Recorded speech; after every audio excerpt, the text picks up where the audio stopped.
Friday, June 28th, 2024. I am livid.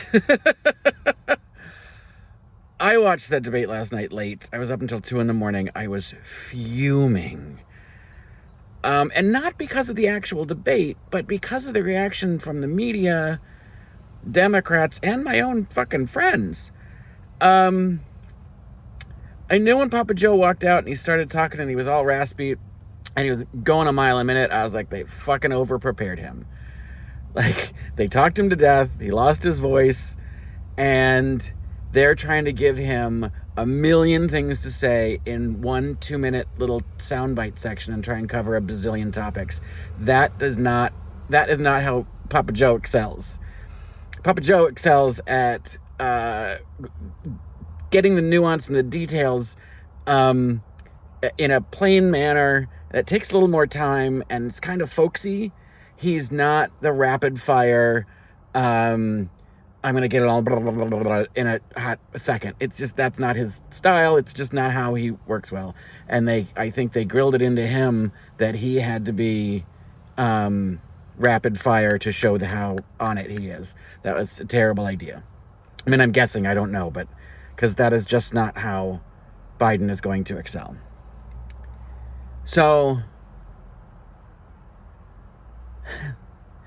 much to my chagrin, the response from everyone seems to be, "Oh no, Joe's got to quit the race.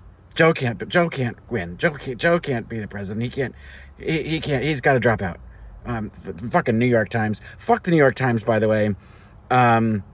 Their publisher is just is butthurt.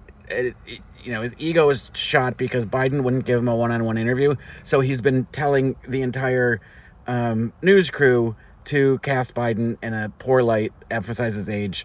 Headlines are written to cast Joe in a bad light. The whole thing's completely ego-driven by the publisher of the New York Times. So fuck them. Fuck you, Sarah Haynes, clutching your pearls. All this, fuck you. All of this pearl clutching about Joe's got to go, Joe's got to go. He had a bad night. No denying it.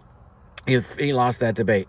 But the story out of that is that Donald Trump lied the entire time. I think the only true thing that he said is that Hunter Biden is a convicted felon. I think that's the only true statement he made the entire debate. That should be the story, that Trump didn't say a single truthful thing. Not that Papa Joe stammered a bit. I'm so pissed. And I did catch a little bit of The View. I was up until 2 o'clock in the morning, but I've been traveling and now I'm 5 minutes from my destination, so I thought I would just record. I heard on NPR this morning that they said, even though Donald Trump was less than factual, he fucking lied. I don't get it. I haven't watched any of the news today. I did catch a little bit of The View. I sort of played it on my phone while I was driving. And fuck you. And that I didn't see the section about who they thought should replace him. There's no need to replace. He had a 90-minute bad night on a debate. It happens. You can recover. There's still 4 months before anybody's going to cast a vote. Fuck all of this. I'm so pissed. And even like all of my friends are like, "Oh no, we're doomed." Oh, come on. That's a pipe dream to think that he's going to leave. He's not going to leave. So you just back the guy and do the best we can to help him fucking win, because the other alternative is still a fucking fascist. I think Anna Navarro, I agreed with everything that she said today from what I heard, that the choice is still the same.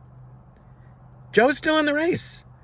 And wishing him out and wanting a younger, better candidate isn't going to change that until he actually does it.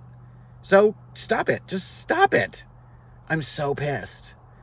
Yeah, he did not handle that well. And he took the fucking bait on the golfing. Like, of all the things to take bait on, he was debating about whether or not he was a good golfer. And at one point he said, "I got my handicap down to something while I was vice president." I was like, fuck.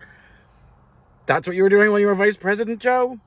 That was terrible. But as much as that was not a great performance, Trump blustered and lied about everything. The economy, COVID, unemployment, foreign relations, the whole thing. He lied about every fucking thing there was. And yes, he did fuck a porn star.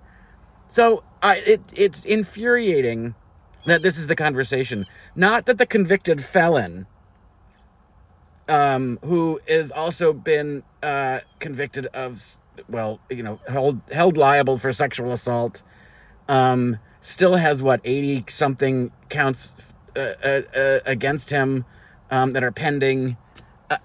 No, he doesn't need to step down. He's fine. But the guy who stammered a little bit because he tried to say too much too fast needs to go. Fuck that. Also, Hootie and the Blowfish actually put on a really good show.